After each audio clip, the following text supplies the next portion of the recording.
La la la. La Tra la la ha ha la la ha. Ha ha ha ha ha. la. La la la la Tra la la la la la la la la la. la la la la la. Dave, Happy New Daniel, Year. Happy New Year, man. It's Oh, the it's good to first see you. recording of the new year. It's fantastic to see you. Yeah. How's I it hope you going? had. It's going well. It's going really well. I was just going to say as well, I hope you had good celebrations and good times over the break. I And did. yeah. We were hosting Christmas for the first time ever. So I was the Christmas host and it was really nice. It was, And we this made a is lot in of good your food. it's in your new place in the Hamburgs. Right, right. And there were like we had a bit of family over and I got nice presents. I gave nice presents. And New Year's Eve was also very nice. So yeah, I had an actual break. I feel like I actually disconnected from work for the first time in a billion years, which feels really good. Lovely.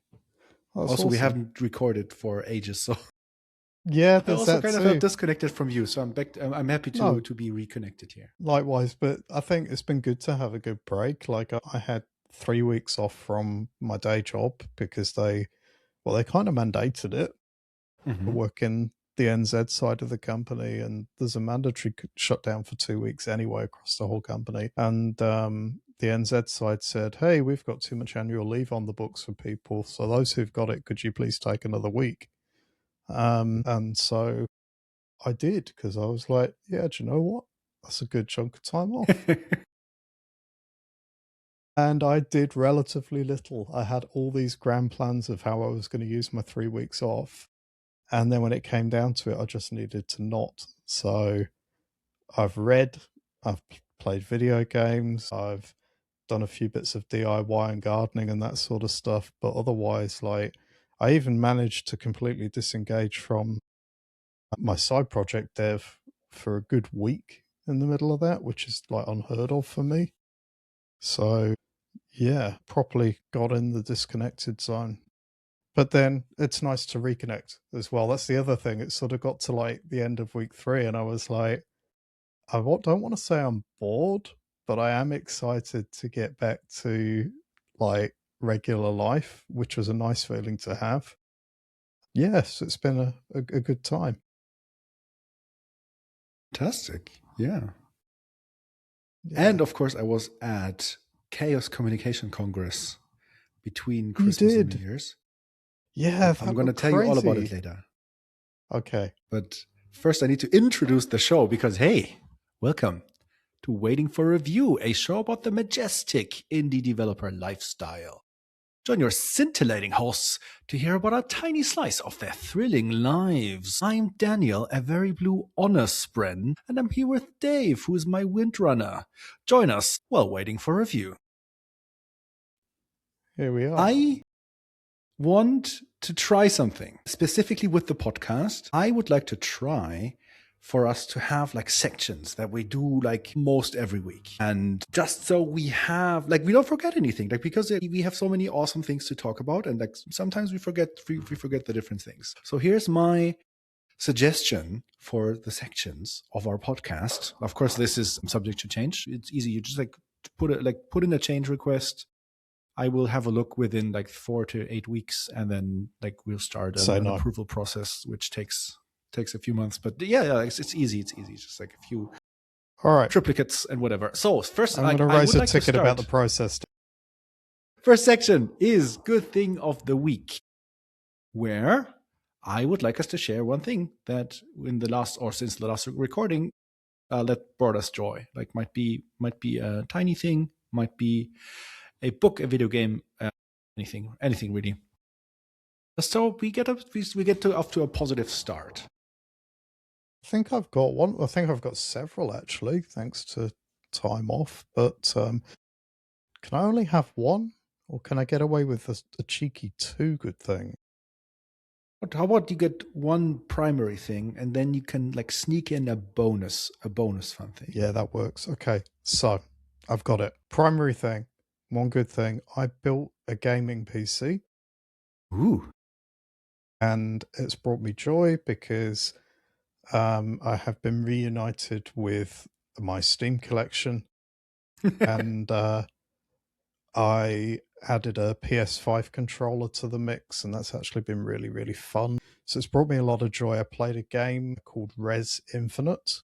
And Res Infinite is a remaster of a game from like the Dreamcast. And it brought me joy because combined with the PlayStation controller, it's got force feedback as well. And I was just so immersed. I finally got everything working at like 11 o'clock at night. And then 1:30, I was like, this is a bit late. I should probably be like winding down and going to bed. Yeah,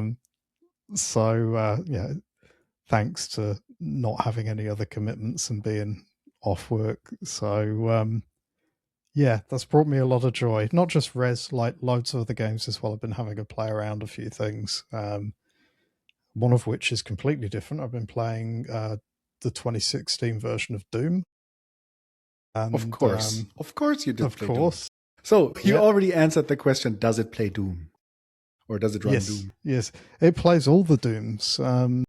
I ended up picking up the Doom anthology because it was like $55 NZ, and that's pretty cheap for like Doom 2016, Doom Eternal, all the OG Dooms, and even a bonus N64 version of Doom, which I've never played, is in there.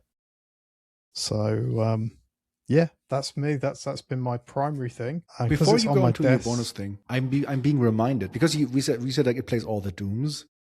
This is not my thing, but I've been playing excessively a game called Death Stranding, and in it, without giving anything away, you play a person who has a disease that is called Dooms. Okay, so it's got the Dooms. It has the Dooms. It also runs all the Dooms. But yeah, sorry. I'm going to pass to you. Give me your primary thing, and then we'll circle back around for my secondary thing if you don't have a secondary thing. Fair. My good thing this week is all the books by Brandon Sanderson, which I've been slowly working my way through ever since last summer. The guy has a huge output, but because all the books are kind of interconnected, you're always like, I could read one more book where it might be like someone like from like a character from the other story or universe or planet or whatever could show up. So yeah, that's kind of nice. And thanks to I've not public come across libraries, those books before. Thanks to public libraries, it is actually kind of easy to get them without having to pay for them even. Oh, that's nice. I love that. And yeah, support your local library. They are important and cool. The guy is very Mormon.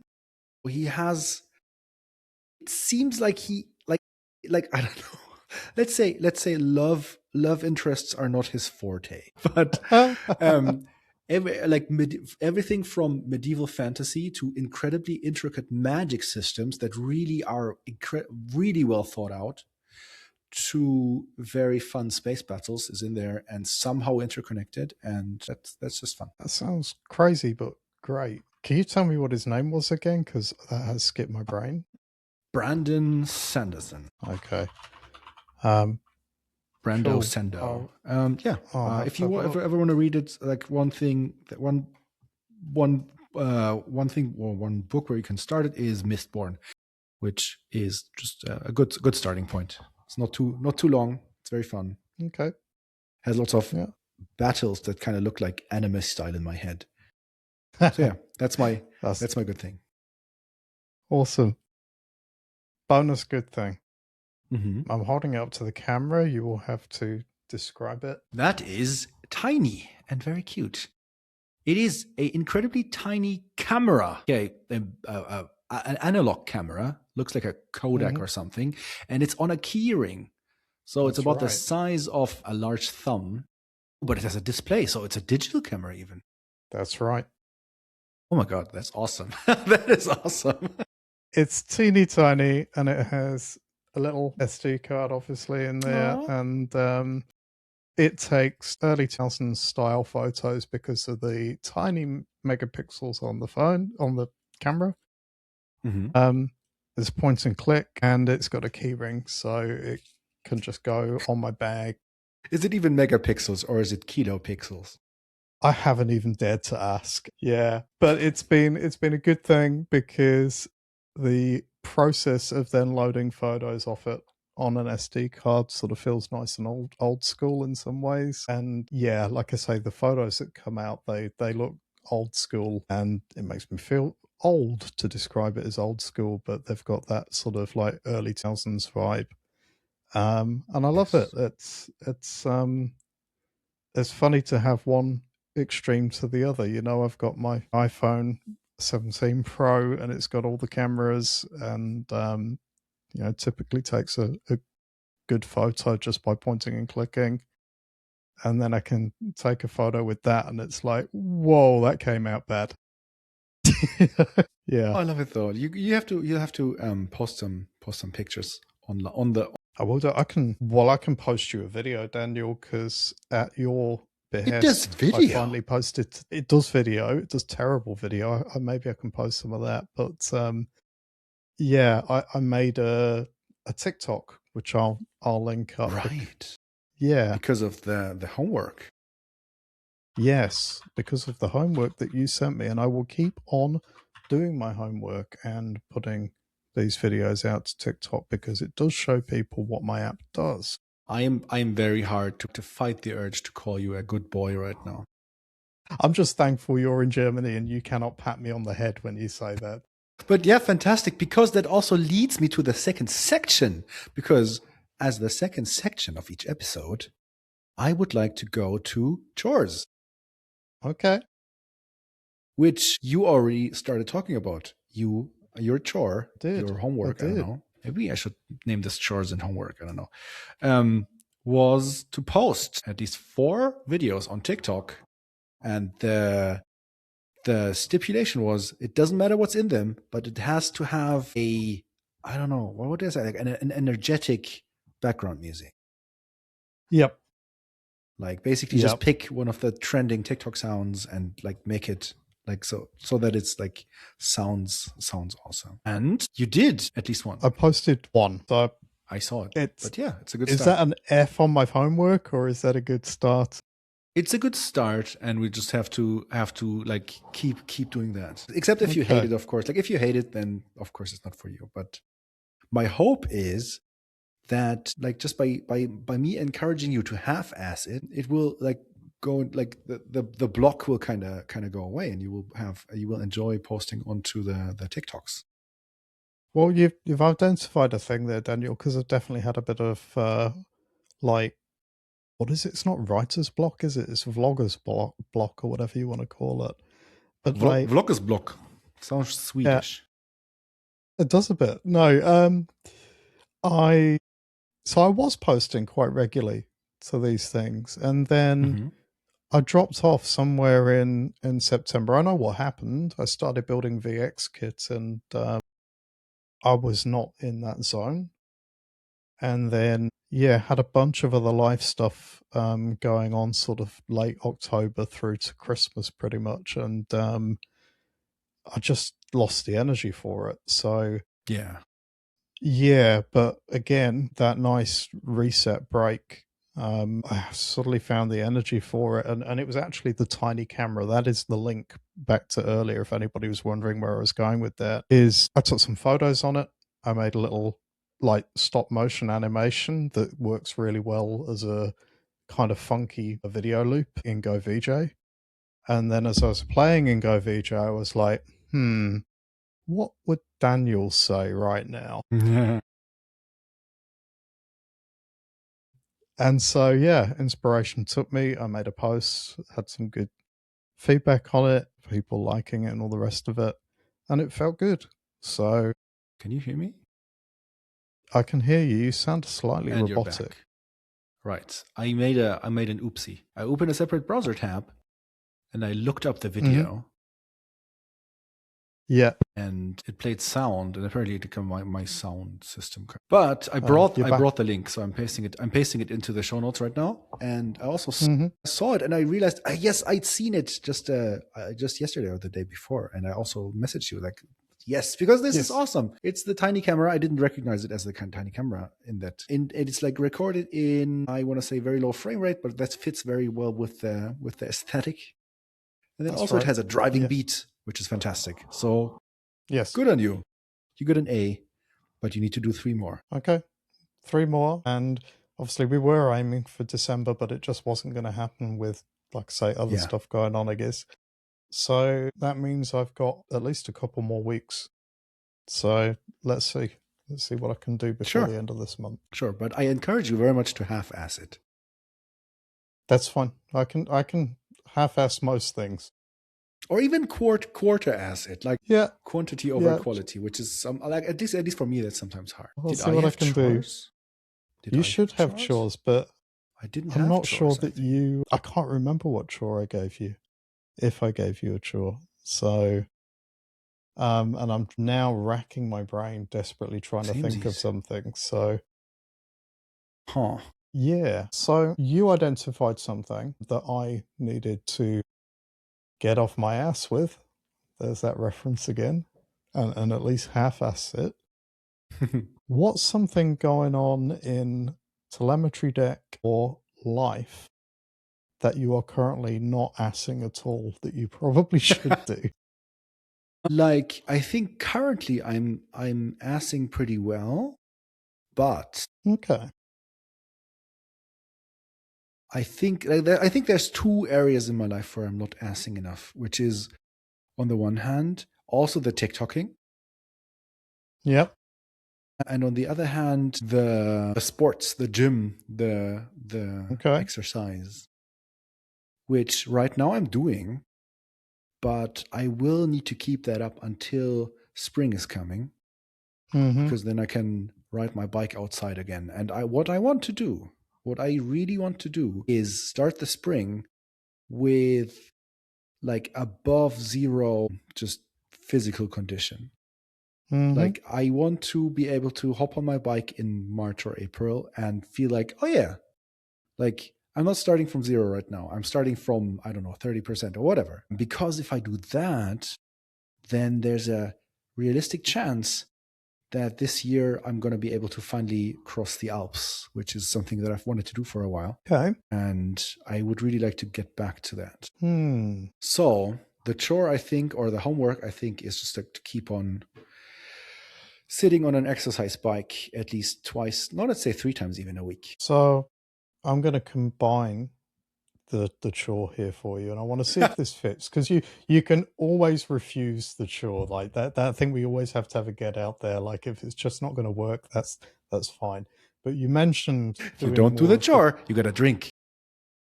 Yes, well, both of us are just we're now in truth or dare last land. Minute. Okay. So you mentioned TikToking. Could I set you the chore of you have to make at least one video showing your current exercise routine or a bit of it? Okay, I could try. Okay. Yeah, video with the exercise routine. Yeah. Now, if I was going to be terribly, terribly like cruel on this, I might say you should also mention your goal with your exercise, so you've got some accountability for it. I mean, I'm posting this publicly on the internet right now. I know that, but your TikTok audience is slightly different to your podcast audience, and I don't know if you would share there, but like, it might be interesting to see if you say, okay, I'm doing this because I want to do this, and you mentioned going over the Alps.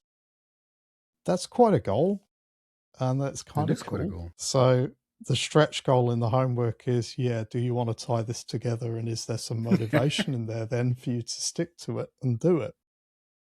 Damn, yeah. Yeah. But if you just make a video and just show a little bit, then I'll classify that as homework done. Fair. So I'm leaving that to you as to how you want to Fair. Yeah, I wrote it down. I think I like that. Do we also have a chore for our listeners? If not, I have an idea, but I want to hear your idea. Go for it. Okay. Dear listener, look around your desk. It is probably cluttered and or full of crumbs or coffee rings. So your chore, while you listen to the rest of this episode, is clean up a little. Like just like walk around, like do pinball cleaning. Like you pick one thing and you do the thing, and then while you're doing that, you are kind of noticing another thing. So you do that thing, and you kind of bounce around like a pinball. There's no end goal. Just like until you, like for the next 15 minutes or until the end of the episode, just like clean up your work and living space a little bit so you feel nicer, because you are awesome and wonderful and you deserve a wonderful environment. Yeah. And if you are driving, keep driving. Do not look around your car and start clearing up. But when you have got to your destination, your chore, if in the driving context, has to be take that one thing of whatever that has been cluttering your car out of the car with you when you leave the car. Oh, that's So very if there's good. a Fantastic. coffee cup or a wrapper, take it out, man. It's been there for a couple of weeks. Honk your horn. Yes, you could do that anyway, that is chores. Yep. Like the sections list has 3 more things. And I want to tell you about all the 3 Yes. things before we start the next sections with it, which is I want to talk about just other topics that we're bringing, like stuff that we kind of noted. Hey, I want to talk in waiting for review about this. Then I also want to have dedicated sections on how is Lightbeam Apps doing and how is TelemetryDeck doing. Okay. I'm not sure about the order in these things. Like, should the other topics come first or should the indie dev work come first? I think it's going to depend week on week. But what we can do is you gave listeners a bit of a heads up as to what you were going to talk about earlier. So I think if we get to this stage and we're state of the show and we're kind of not sure where it's going next, it's probably a good idea to just sort of reel off what some of the other things going on are, and then we can see where we go. So you mentioned 39C. That's definitely another thing. Yeah. So it fits, and then yeah, we've got the ability to flow between one or the other. I don't want to be too rigid. Like, if it makes sense to talk straight away about your stuff, that makes sense. Yeah. Cool. And then I'm going to tell also aware that we're going to burn time as well. Like, this show's been about setting up this year in the context of where the show's going, so I don't really mind that we've taken too long. And maybe I'll clear it up in the edits and kind of tweak some of this for listeners. I think we should also have the ability to sort of say, hey, there's not a lot going on in Lightbeam or TelemetryDeck, and tweak the show accordingly. Yeah. So totally fine. Like, if we have a shorter show because one of the sections doesn't have anything in it, like, we could totally say like something like, okay, and today, like right now, is the show about flying rockets. Neither of us has flown any rockets this week, so next section. Maybe next week. Which I haven't. So tell me all about 39. 3, is it? Yes. So 39C3 stands for 39th Chaos Communication Congress. The Chaos Communication Congress is a yearly congress held by Germany's largest hacker group or hacker club, the Chaos Computer Club, which has been an institution for the last, I want to say, 50-ish years. Founded. Yeah. Don't quote me on that. I don't know. Like, maybe look it up while I talk. But yeah, it's old. And founded kind of because like these hackers in Hamburg, by the way, founded in Hamburg, kind of thought, hey, these new computer things are probably gonna influence society and gonna become a bit political, maybe even. So it is kind of a fun mix between politics, computer science, just general nerd stuff, neurodivergence, and also like old school hacking, like security research. And they have various like smaller events that are all over Germany and Europe. But like every year in the end of December, like just between Christmas and New Year's Eve, they have a 4-day event that is the largest event that they have. And it's kind of like European DEF CON. Like DEF CON is something that you might have heard if you're from the US. It's a large hacker conference in Las Vegas. And it's kind of similar. It's just a bit more left wing. Congress is, and a bit more European, and very much way less businessy, as in like these people actively work against monetizing anything, against businessizing anything. Like if you get caught like actually advertising your business in there, like you get like very weird looks and stuff like that. if someone asks me what I do and I say, hey, I do TelemetryDeck, which is cool because X, Y, and Z, that is obviously fine. But like if I would, I wouldn't be able to put up a booth or anything. Yeah.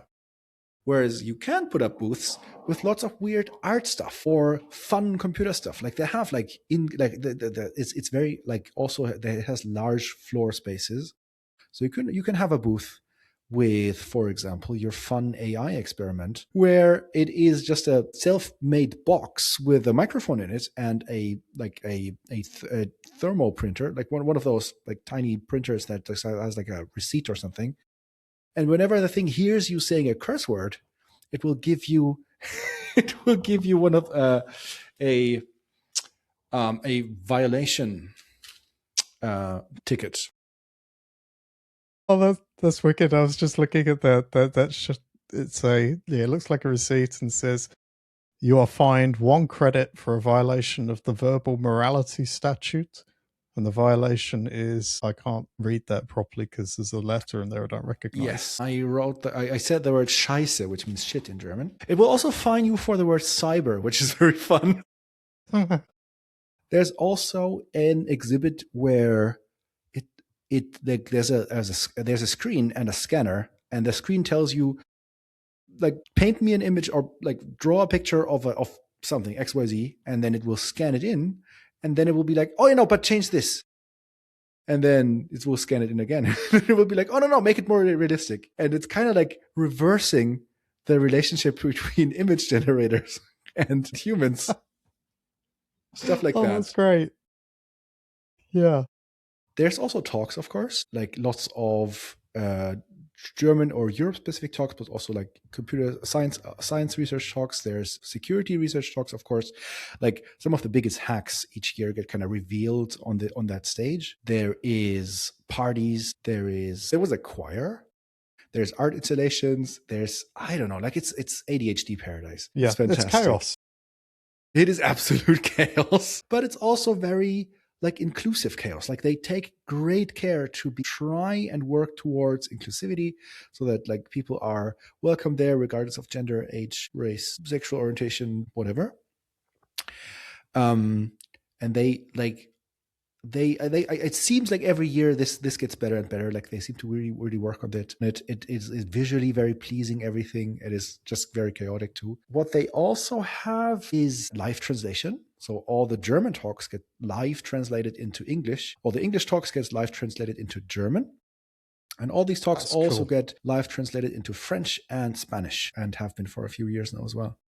Damn. How does that work? Is that like subtitles or? No, like if you listen online, if you watch the talks online, you can just like select a audio track. Okay. And if you're in the venue, you can either use your phone and just like here in your go to open a browser, go to a specific page, and it will live stream into your headphones. Or like they started this like 20 years or even longer ago. Like somehow, do you know what a DECT phone is? It is like, remember when you had landline phones, but the phones were wireless inside your house? Yes. So you had a phone that was plugged into the wall, but it had like a cradle, like a base station, and then you had a phone to carry around. They look like this.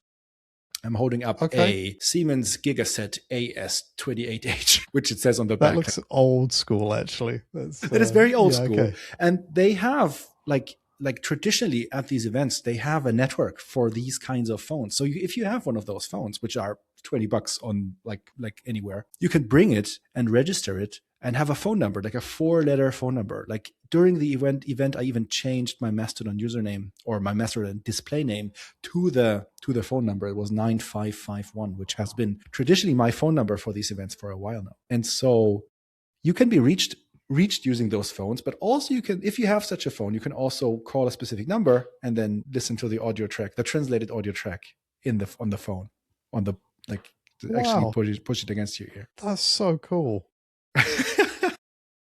Like, yeah, I'm just putting that together. They've had that for like ages. That's being able to have a live translation is a big accessibility thing for people. That's awesome. And I bet somebody's also thought about things like subtitles for people who are there's also people who subtitle stuff.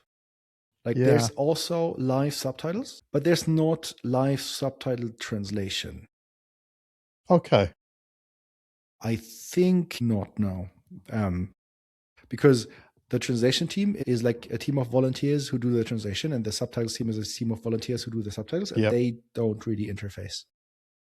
No, but once you've There's got also it, a post office.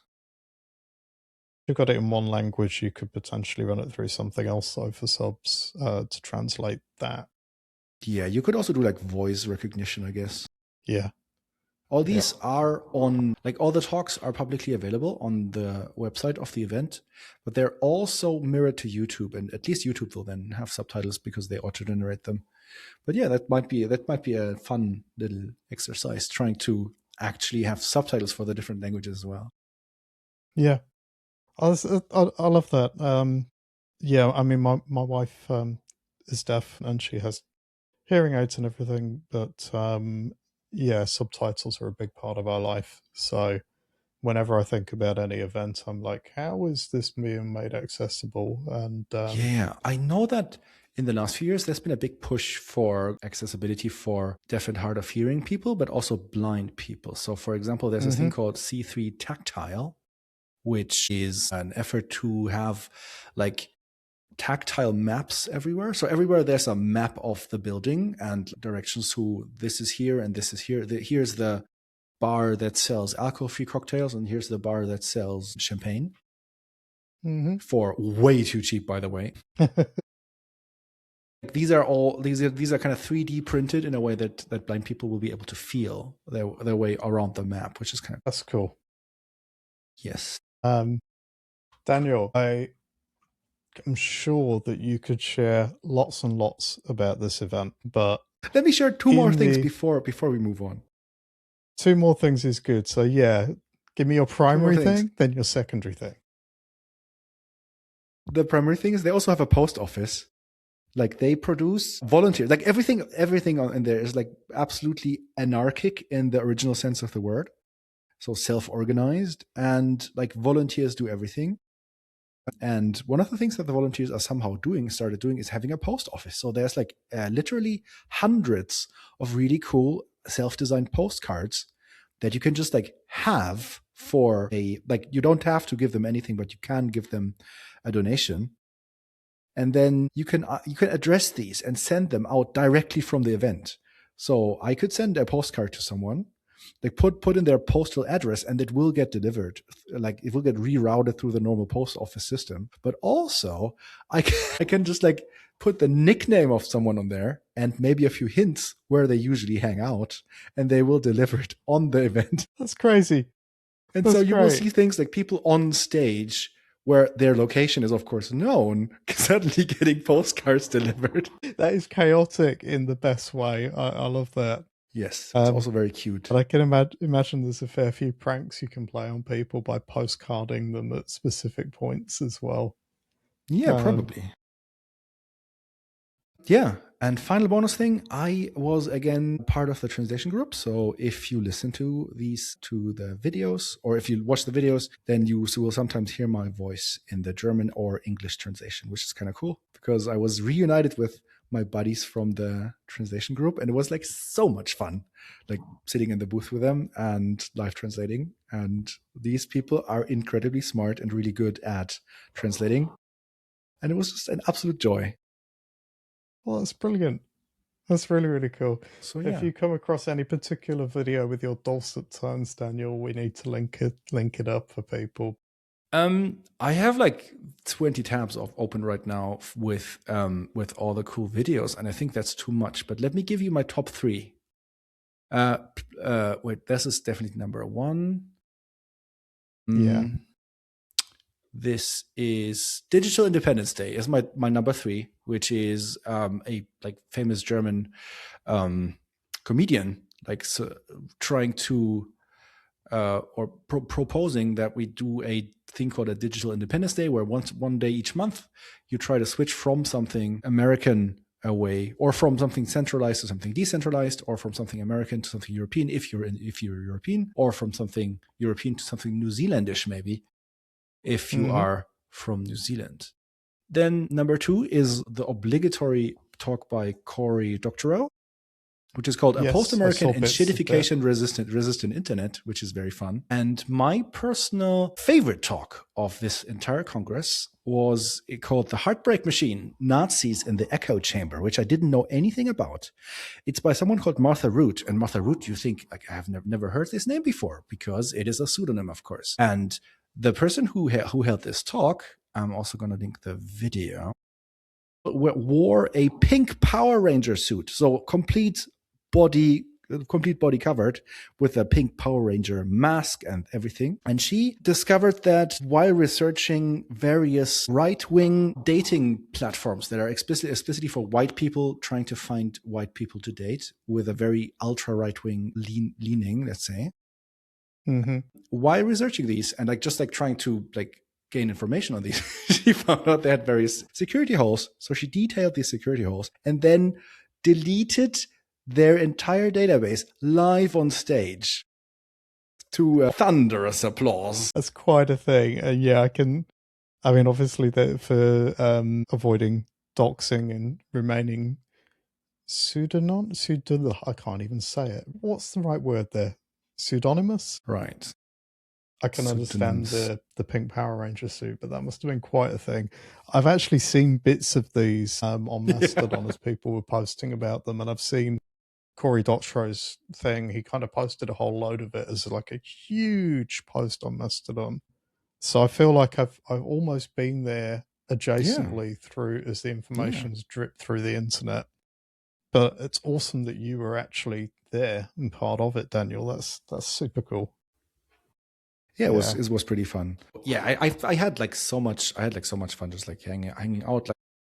To be fair, I almost only so far I've basically only seen the talks that I also translated, because there was so much stuff going on in the hallways and in the halls that I just couldn't bring myself to sit in the rooms where they had the lectures. But yeah. So choose your own adventure kind of thing. So I think it is very much enough. And it's so large. 16,000 people I think were in attendance. Ooh. Well, that was my Congress, and I was kind of careful, not as careful probably as I could have been, but reasonably careful with precautions regarding infections and stuff. And I'm happy to say I survived without any infections. So that's also nice. Beautiful. Shields up. It's always worth it. Yes. Right. Where are we in the show? I think we've done. Right. We've done topics. This is my other topic. Do you have any other topics? Well, I want to bring it home, Daniel, actually. I'm itching to just sort of talk about a bit of what I've been up to with Lightbeam, I guess. Then, Dave, please tell me what's been happening with Lightbeam apps. Yeah, so I have definitely been in this mode now for 3 months at least with building out my own GUI. Talk about biting off more than I can chew, but it's actually... It sounds longer than it is, because again, if I think about what was going on in life mode, if you like, I'm not sure that I would have been able to have done much more than I have. But it's progressing. I guess the bit that might be interesting for people on the show to sort of know is I'm not completely vibe coding this thing, but I am definitely using Claude a lot to do a lot of the heavy lifting. So is half your code emoji? No. But I've got a system now that is I want to say it's working for me, but given that I'm still sorting out a few bits and bobs, then maybe it's not. But the interesting thing about it for me is that because this has been a whole process of figuring out how do I want to build this, how do I want this to work, the iteration with using Claude, with researching what I want for a given situation, has actually been a learning process as well. So along the way, I've kind of learned about a little bit more about how to define my own it looks like SwiftUI. All right, I'm not trying to clone SwiftUI directly, but there's a lot of what SwiftUI does that I want in the day-to-day of how I will make apps with this GUI. So I've learned about building a DSL and about how to sort of structure things in terms of, like, if you think about the guts of SwiftUI, right, you have primitive types of struct that define your views, and they're structured in such a way that you set those up, and then those are the building blocks that people then use when making things with your DSL. And so a lot of the edges around how that works, and then through to things like, how do I want to make animation work in a system like this? How do I want state to work? If I want a state driven UI here, and that's been the biggest change, right? I started off with, it's got to be an immediate mode GUI because they tend to run fast and everybody's doing them in this area.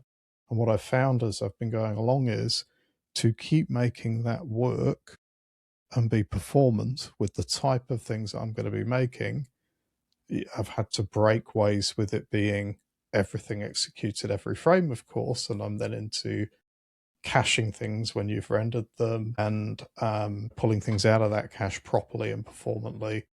So you can see here it's gone down all these different rabbit holes of, like, there's all these factors to make work, none of which I had a complete view of 3 months ago. But in the process of iterating out and going, that's not working, and this is kind of a bit funky, and how do I make this work? I've learned a lot more. So my domain knowledge has been building up of this thing, which is not necessarily exactly how I wanted to be spending my time for Lightbeam. Okay, I want to be making my apps, but it has been super interesting for me personally. So that's sort of what's come out of all of this. And, like, the go rounds with Claude have been very much a case of, like, kind of learning how to get it to do a lot of the analysis for me, and also learning, like, when it is absolutely wrong about something as well. And, ways and means of pulling that out, and then being able to redirect it. I mean, yeah, that's one of the advantages of, like, trying to do things with an LLM, which is you get the thing that is statistically used. Like, most people do it like this, whatever this is. Mm-hmm. So that's, of course, bad, but also good. Like, if you want to see, like, how would most of the internet do this, then it's also a good learning tool, I guess. There's that, and then there's also the ability to turn it on its head and say, well, okay, what are the other options here? Walk me through the other options for this type of thing. And, actually interrogating it from that sort of point of view has been where I've been able to make more active decisions away from regressing to the mean, as it were, of the outcomes that Claude wants to give you. So status-wise, I've moved it away from where I started. It's currently kind of grinding through some of the migration of that for me.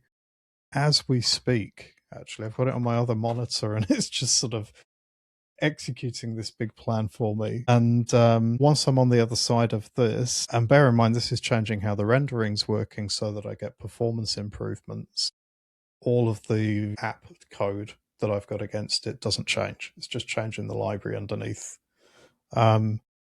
But once I've got that together, then I should finally be in a position to start dog fooding this and bringing a new app together. So that's what I'm excited about, because, sorry, Daniel, I've lost your audio. Yes, because I was just going to ask, how far are you along? Like, what is the current status of the library itself, or where I am with build? Yeah, okay. Yeah, so I've got most of the like building blocks, if you like, of views defined. So I've got sliders, I've got buttons, I've got, all of those sort of things. I've even got text input going on now, Daniel, although it's a bit hacky, in that I can press a piece of text to edit, and it will bring up a alert because it calls back up out of my system to the host, and then you can enter some new text in that. Most apps, you really wouldn't want to do that. You would want proper text editing in the app. But given the sort of things I'm building, it will be changing the name of a project. It will be changing the name of a folder or something in your media.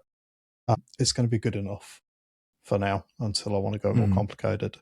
I've got sheets. I haven't got a navigation view equivalent, but I will go there when I need it.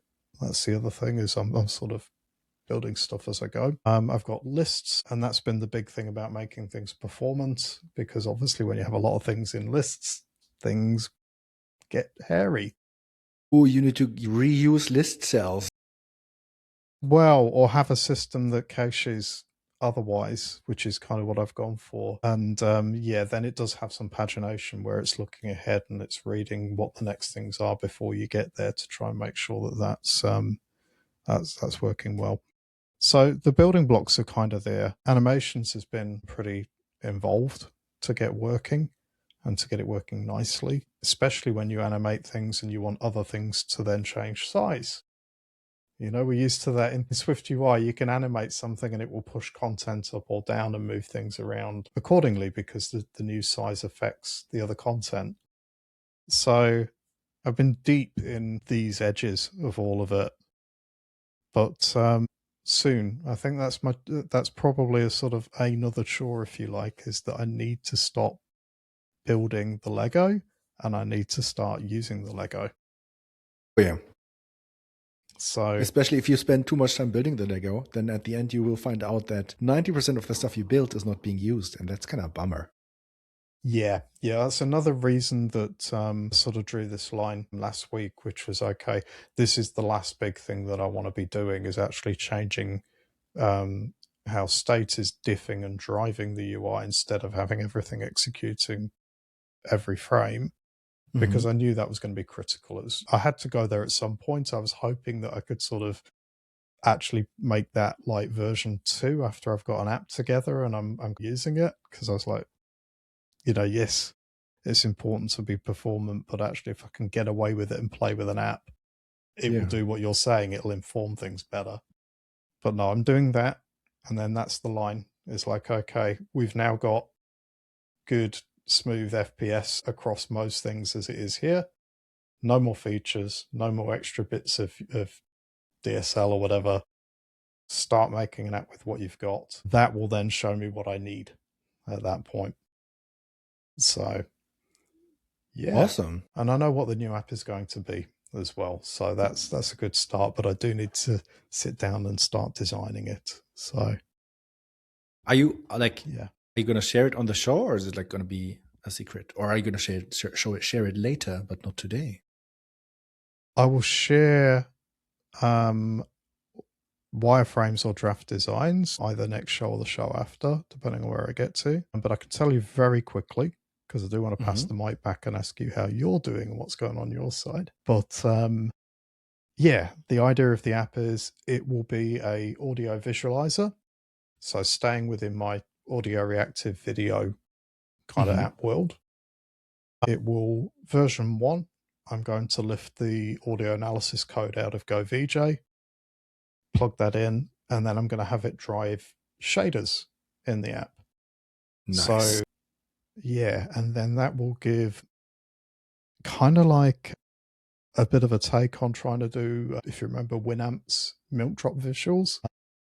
It's going to be somewhere close to that, although slightly more modern. But yeah, if you look there though, I'm going to try and not go deep on how the audio analysis is going to work. Just use something I've got that's basic.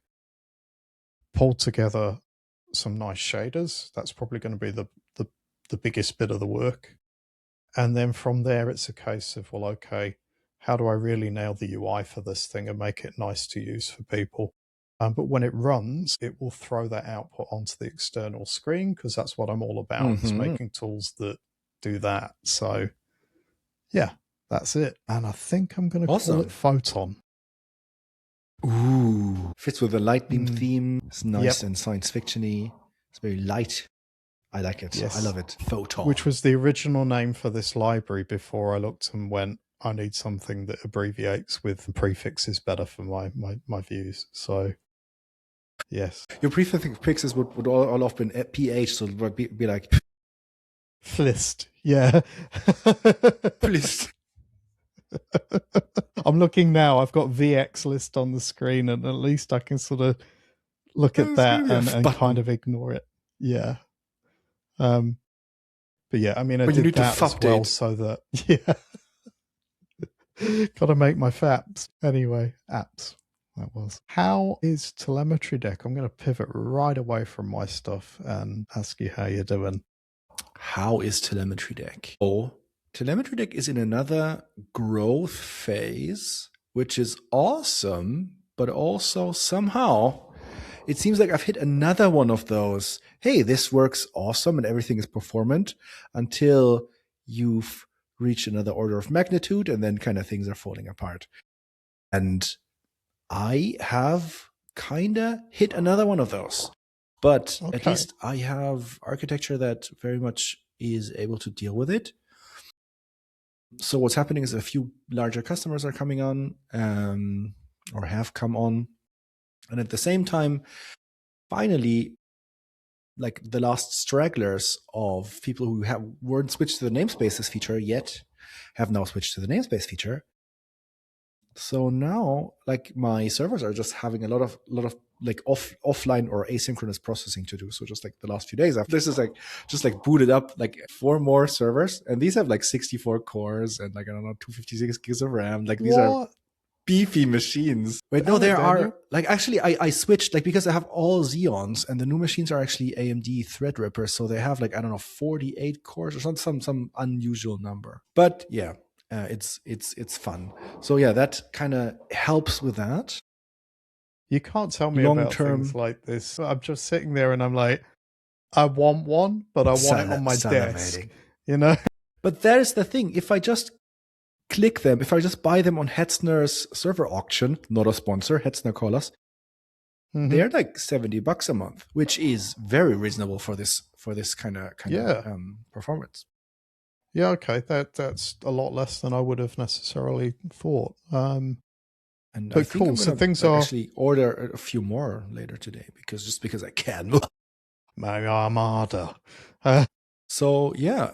Other than that, I have decided that January is my snow leopard month. Too many people have rightfully complained that things are just like creaking a little bit and getting buggy somehow, because so many. Like over the last half year or so, I've tried to add so many features that people requested, both for individual customers, but also like if like some very large customer comes along and is like, hey, but we really need single sign-on or whatever, then of course you got to do what you got to do to get this large customer, right? Yeah, but absolutely. All these things, and then on top of that is like, oh yeah, I really want to try this new user interface thing, or I want to try updating how we do queries. Like we did the whole switch to namespaces, and because my work is structured in a way where I can very much disappear into a hole for 3 days or so, at day 4 something will happen. I don't know what. But something will happen that will forcefully pull me out of that hole, because something that is not related to the current coding problem will need my urgent attention, like something administrative, something salesy, maybe even another technical issue. So a lot of these code is kind of functional, but very rough around the edges, because I kind of got pulled out, and either I never merge it, or I merge it like where it's like finished but not nice, right? And so like the complaints are starting to get in. Like people are saying like, this feels unreliable. This feels not polished. And they are kind of right. I disagree with someone who called TelemetryDeck abandonware. I just pointed to literally not true. Where I just on GitHub, and I was like, dude, like this very issue that you opened has been open less than 8 hours, and I'm answering it.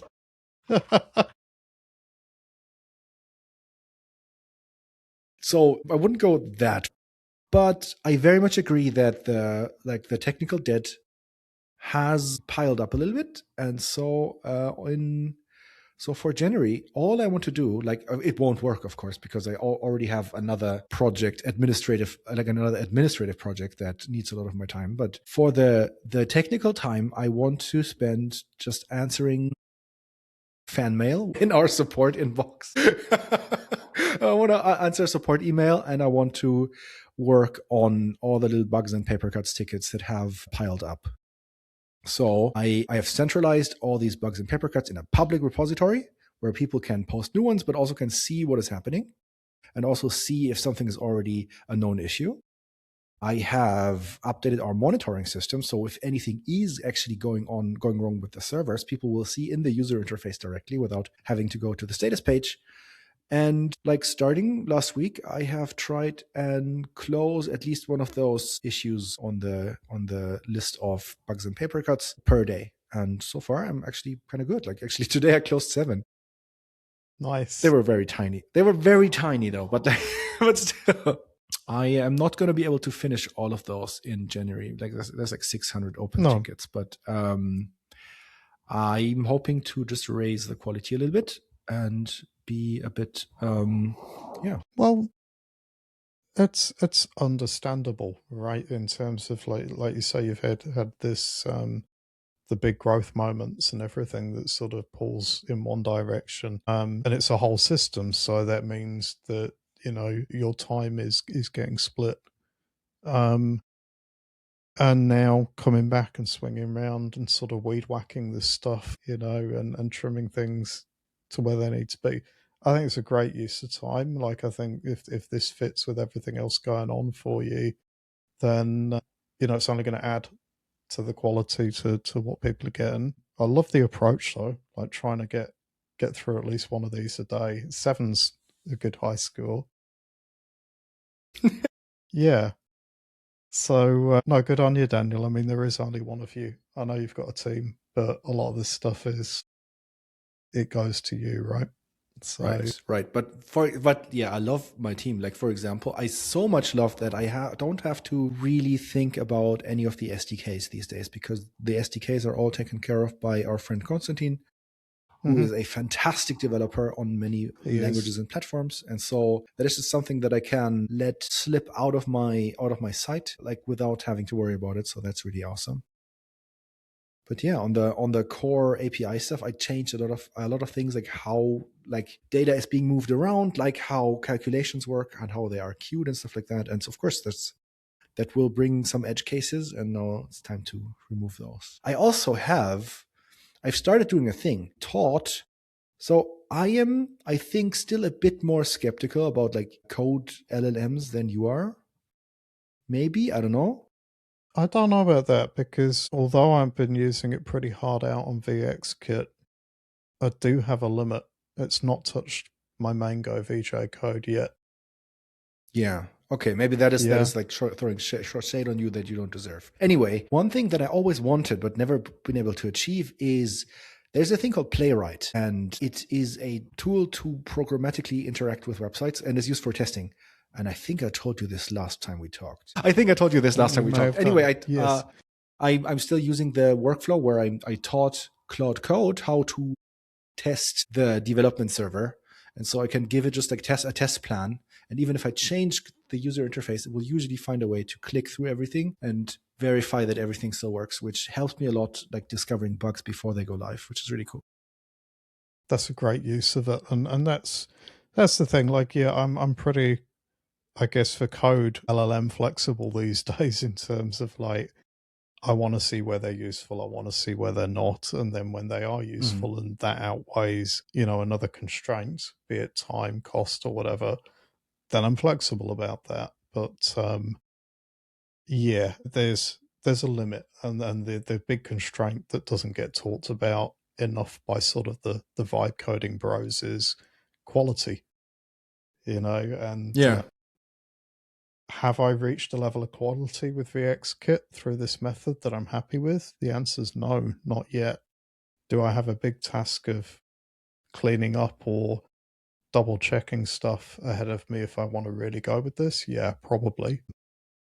But yeah, I think in limited short bursts, it can be useful for trimming down small things and still maintaining quality within your base of code. So yeah, I'm trying not to be too on the fence, but I think everybody ends up really polarized with LLM development and LLMs in general. Like, yeah, I get it. I kind of am too for some things. I don't want AI-driven artwork, for example. It's like, not interested. But yeah. Anyway, I don't really know where I'm going with that, other than trying to sort of justify keep your friends close. Gray area use. Keep your friends close, but keep a really good eye on what your LLM is doing. If you stop understanding what it's doing, then it's probably creating bullshit. All right. Pretty much, yeah. That is what TelemetryDeck is doing. Yeah. Yes. That's cool. That's really cool. And you said about you're having a snow leopard month, Daniel.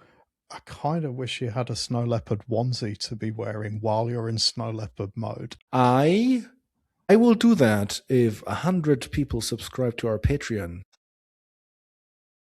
The thing is, we don't have a Patreon, so it's not going to happen. No, I would love that. I would love to do that. I don't have a snow leopard onesie. I have an octopus onesie, which I love. Okay, well, I could wear that, I guess. Could wear the octopus onesie and then maybe just get some snow leopard ears. Yeah, and it would reflect the fact that you've got to have, many arms doing lots of things while you're in this mode. Yeah. So. Also, the octopus is the official mascot of the half-ass it movement, because I made myself a piece of artwork. I posted it the other day on Mastodon. I'm going to link it, where I have a comic octopus that says, "What if you could just half-ass it?" Because I need to remind myself that not everything has to be perfect. Because sometimes I just try to perfect something that is very much not needed to be perfect, and then I don't find the time to work on more important things. So yes, what if half-ass it? I want to see. I think you sent me that directly. Yes, but yeah, I'll pull up the link later. Well, all right, this is our new section show. Yeah, we have definitely got a show. So let's bring it back to where we should be in your regular sections. Right. So to recap, we have chores. My chore is a video with the exercise routine. Your chores is videos with a driving beat. Our listeners' chores is to clean around their desktop. And so with that, all that is left to say is thanks for listening. And please rate us on iTunes and YouTube. Send us emails at contact@waitingforreview.com and join our Discord. The link is in the show note. Also, if you want to give us feedback, you can also talk to us on various hacker congresses in Hamburg, Germany, like at least 5 of you did, and at Chaos Communication Congress, which I loved. Thank you so much for saying hi and saying you're listeners of the show. I love that. Dave, where can people find you on the internet? You can find me back on the Mastodons at mastodon.social at Lightbeam Insight. That is the not new now. I've had it for a while, but it's the newer moniker that I've got there. So, and then I am the same username on Blue Sky as well. And if you want to check out I can't remember my TikTok link, so I'll put that in the show notes and people can see if I'm posting videos there. But I should also be posting the same videos or similar videos to Instagram, and I am Lightbeam Apps on Instagram. So fantastic. All my socials there. But how about you, Daniel? You can find me at daniel@social.telemetrydeck.com. Yeah. I don't know. If you want to add me on PlayStation Network, I guess it's winsmith_DE. So become my friend on PlayStation, I guess. Watch Do you need some more friends to play games with? Another 20 hours into Death Stranding. I don't have a PlayStation. Otherwise, I would, Daniel. I know you would. Can I ask a question, though, about your socials? So sometimes, I've seen this once or twice. Sometimes when you were very stressed, you post something that says something like, "Hello, I need to delete all my socials and deconnect for a while."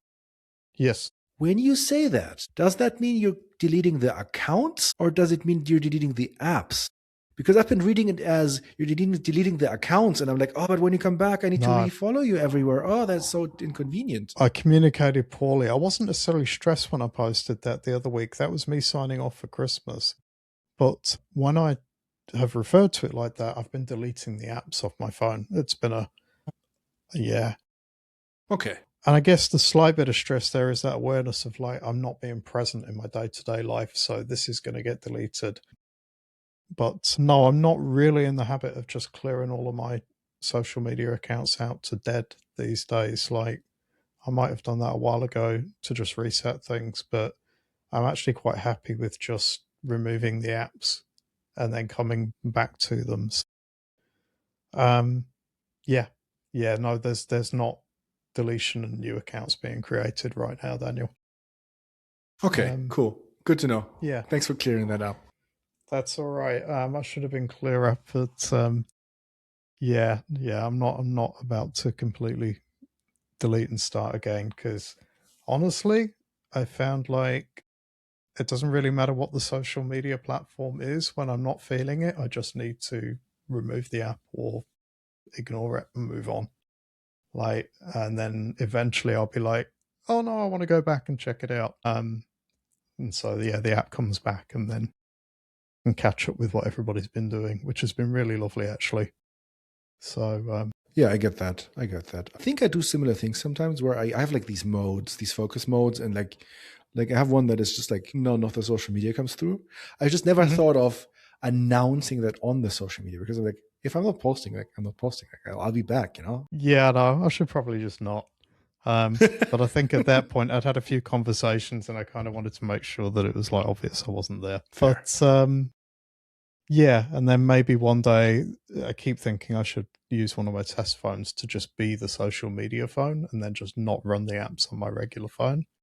But I think that'll get too annoying. Maybe To be that's honest. why I need to buy an iPad mini. I've Yes. been trying to convince myself I need one, but they're like so outrageously priced for the fact that I'm gonna use the thing like 1 hour a week. But You won't be able. I You need won't be. just I have the big phone, you know, but I need just one more inch, 1.5 maybe.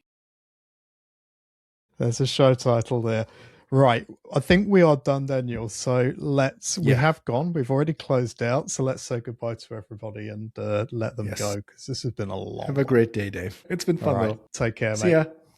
Bye.